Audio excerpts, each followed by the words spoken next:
Чистата животна средина е право на секој граѓанин, без оглед на неговиот статус, местото каде работи или пак економските услови во кои живее. И покрај тоа што правото на чиста животна средина е навистина подоцна дефинирано како едно од основните човекови права, со оглед на брзиот технолошки развој, се наметна потребата за негова посериозна примена. Последниве минути разговарам со Бојан Трпевски, кој ни доаѓа од Македонско здружение на млади правници на тема спроведување на законодавството во управување со отпадот. Бојан, ти позакувам добро утро. Добро утро и на вас. Вие сте дел од правниот тим на Македонско здружение на млади правници, со тоа што функционирате во рамки на 7 области, од кои што една од тие области е правото на животна средина. Познато е дека обврска на државата е да создаде услови за исполнување на ова право, но познато е исто така и дека токму вие се борите за владење на правото, но и создавање на услови граѓаните да можат проактивно да се изборат за своите права и обврски. Од тука произлегува и моето прашање, дали за државата е предизвик спроведување на законодавството во оваа област, односно областа на управување со отпадот, и колку всушност Македонија создава реални услови за имплементација на ова право? За жал, се уште би рекол дека го немаме или дека не го уживаме целосно правото на здрава животна средина, и апсолутно токму тоа е проблемот, спроведувањето на она што сега го имаме како законодавство кај нас од областа на животната средина. Ние сме релативно добри во однос на усогласувањето со европските директиви и со меѓународните стандарди. Меѓутоа, она што е проблем се финансиите, кадарот и едноставно спроведувањето, сето она да го спроведеме, сето она што веќе сме го предвиделе како домашна обврска. Одговорност на секој од нас е да работи во насока на заштита и чување на животната средина, и се разбира доколку некоја алка во целиот круг потврли, тогаш целиот систем ќе се распадне. По тука и произлегува прашањето колку граѓаните, колку институциите, приватните лица кои се бават со ова прашање правилно или неправилно управуваат со отпадот, односно колку изнесува бројот на кривични пријави, обвиненија, поведени постапки, прекршоци, кривични дела и така натаму. Најпрво би рекол дека никој од нас веројатно не е доволно свесен за тоа каква штета нанесува преку отпадот со животната средина. За тоа дека нашата свест како граѓани не е доволно висока, можеме да заклучиме ако прошетаме низ градов, насекаде ќе видиме отпад, што делумно е и наша вина, затоа што не знаеме веројатно дека џебниот отпад треба да се фрла во џебните канти, отпадот од домаќинството во контејнерите, а не покрај контејнерите. Меѓутоа, тука секако имаат одговорност и службите, односно јавните предпријатија за јавна чистота, кои, да бидеме реални, во изминатиот период, навистина честа слика се полните контејнери низ градов, и мора да има и тука подобрување. Би рекол дека состојбата со кривичните пријави и со осудените лица за овие кривични дела и со прекршоците изречени за овие кривични дела постојано се зголемува, значи статистиката веде дека има подобрување во тој дел, меѓутоа, како што кажав и на почетокот, не е доволно само да имаме повеќе кривични пријави, да имаме повеќе прекршочни санкции. Тоа што треба да го сватиме е дека и ние како граѓани имаме улога во целиот систем и во заштитата на животната средина, и дека и ние како граѓани треба да придонесеме правилно да го управуваме отпадот, и на крајот на денот да помогнеме на некој начин да се оствари таа слика или таа идеја што има државата за воспоставување на регионалното управување со отпад и на селекцијата на отпадот, со што преку селекцијата ќе се овозможи отпадот кој се депонира на депониите или во регионалните центри за управување со отпад во иднина да биде најмало количество на отпад што ќе треба да се депонира, се она што е селектирано да се преработува и повторно да се враќа во економијата преку тој принцип на циркуларна економија. Како различните географски области во Македонија се справуваат со управувањето со отпадот? Генерално состојбата е секаде иста, мислам секаде ги имаме дивите депонии, тоа е секојдневие да речеме во нашата држава, меѓутоа тоа што пак можеби пак ќе се навратам на граѓаните, тоа што го имаме ние како информација да речеме дека во одредени делови од државата и покрај тоа што државата ги исчистила дивите депонии, тие повторно се јавуваат. Има некои добри примери од некои од општини кои применуваат, би рекол, иновативни методи за или ја воведуваат дигиталната информатичката технологија како начин за подобро управување со отпадот. Има некаде каде што се тие системи, да речам, имплементирани, со што јавните претпријатија имаат или добиваат подобри информации кога треба да се испразнат садовите за отпад. Меѓутоа, повторно треба унапредување, треба повторно вложување и треба, би рекол, пристап на ниво на цела држава, подобар и покоординиран пристап на ниво на цела држава и особено на локално ниво, затоа што управувањето со комуналниот отпад е исклучива надлежност на општините, за да ги немаме сите оние лоши слики со диви депонии и да имаме подобра и почиста здрава животна средина. Споменавте локално ниво. Од колку значење се тука локалните акцијски планови за подобрување на колективната слика? Едноставно тоа да биде поуспешна од колку што е? Апсолутно, мислам дека локалните акцијски, не само локални акцијски планови за отпад или за животна средина, било кој стратешки документ, дали на локално или на централно ниво, е особено важен, не само да го имаме на хартија, меѓутоа и да го спроведуваме.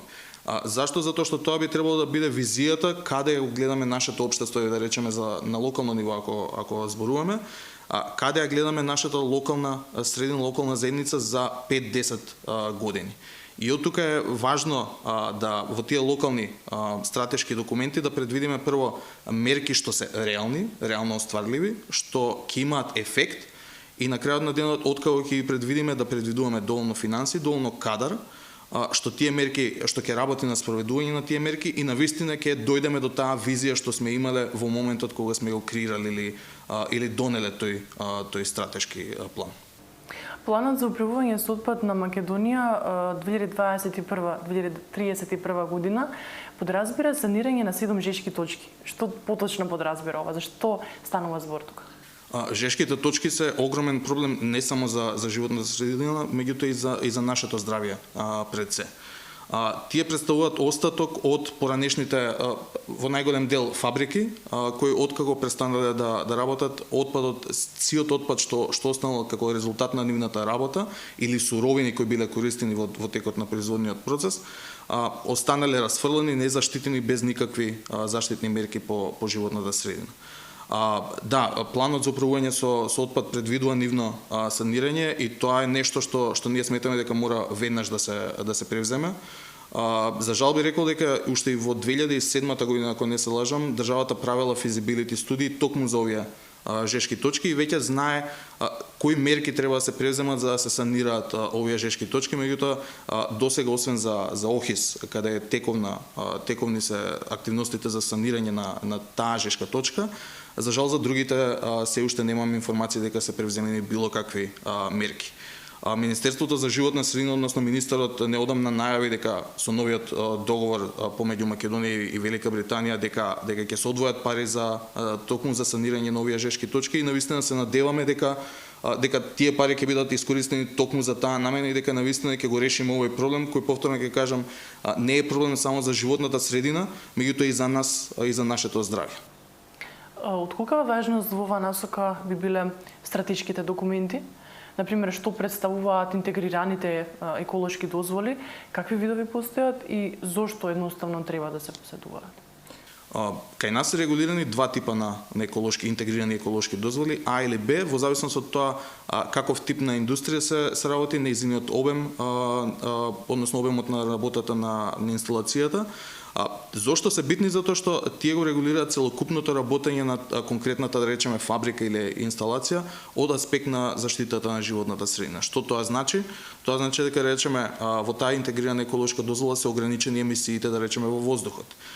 Или е пропишано како треба да се управува со посебни текови на отпад што се создаваат во самиот производен процес. Или како и колку отпадни води треба да се емитираат, така што тие се особено важни да ги има, затоа што впрочем се усогласени со најдобрите достапни техники на ниво на Европската унија. поради тоа што кај нас комисијата за тие најдобри достапни техники не функционира, па ги превземаме европските најдобри достапни техники. Меѓутоа, она што е исто така многу важно е инспекторите континуирано и постојано да следат дали производниот процес се одвива токму по тие правила пропишани во интегрираните еколошки дозволи, затоа што само на тој начин можеме да ја заштитиме животната средина онака како што сме замислиле, па ќе речам и со сите стратегии и со самото издавање и пропишување на сите тие правила во интегрираните дозволи. Македонското здружение на млади правници го следи процесот на изработување и донесување на Законот за инспекцијски надзор во животната средина. Од тука произлегува и прашањето што е со недостатокот со кој се соочува инспекторатот за здрава животна средина во поглед на тоа дека недостасуваат возила, недостасува техничка опрема, а познато е дека во поголем број од општините недостасува инспектор за здрава животна средина. Тоа е голем проблем. Она што претходно го зборувавме околу спроведувањето на еколошките дозволи нема да биде возможно доколку немаме доволно инспектори на терен.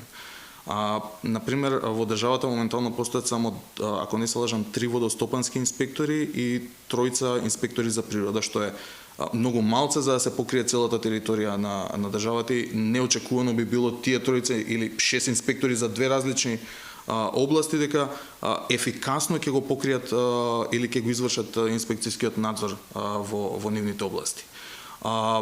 Она што радува тоа што според нашите информации дека се предвидени дополнителни вработувања во Државниот инспекторат за животната средина и тоа е нешто што на среден рок би рекол би ја подобрила ситуацијата во однос на бројноста на инспекторатот и во однос на тоа очекувано дека и ефикасноста на инспекцијскиот надзор ќе се подобри. Законот за инспекција во животната средина предвидува задолжително во секоја општина да има најмалку еден општински инспектор за животната средина, меѓутоа како што и вие кажавте, во голем дел од општините нема општински инспектори и тоа на некој начин влијае на самата системска поставеност и на функционалноста на системот за инспекцијски надзор кај нас во однос на заштитата на животната средина, меѓутоа ова не се работи. Инспекцијскиот надзор не е проблем само во животната средина, туку и во другите области. Има некоја идеја на ниво на државата општинските инспектори да бидат односно да немаме инспектори на локално ниво, туку сите да бидат на ниво на државата, односно на национално, на централно ниво. На тој начин би се подобрила истовремено и бројноста на инспекторите на државно ниво со тоа што ќе ги превземат општинските инспектори и на овој начин се очекува дека ќе има подобар или поефикасен инспекцијски надзор. Останува да видиме како ќе се развиваат овие планови за централизација на инспекцијскиот надзор во државата и на крајот на денот какви резултати ќе даде сето тоа. Зашто се залагате вие во Македонското здружение на млади правници кога станува збор за спроведување на законодавството во управување со отпадот? Кои решенија и стандарди ќе придонесат до зајакнување на Македонија во поглед на ова проблематика? За жал не би можел да кажам од технички аспект што се треба да се направи за отпадот, затоа што сепак ние како правници сметаме дека техничките решенија треба да ги дадат стручните лица кои се разбираат во оваа област. Тоа што ние за што се залагаме како правници е почитување на стандардите за човекови права. Има повеќе стандарди кои ги развил Европскиот суд за човековите права кога се работи за загадување на животната средина и повредата на човековите права. Од тука ние се залагаме за владење на правото, за унапредување на законодавството, за спроведување на крајот на денот на она што го имаме како законодавство, почитување на меѓународните стандарди за човековите права и едноставно функционалност на системот и подобра животна средина.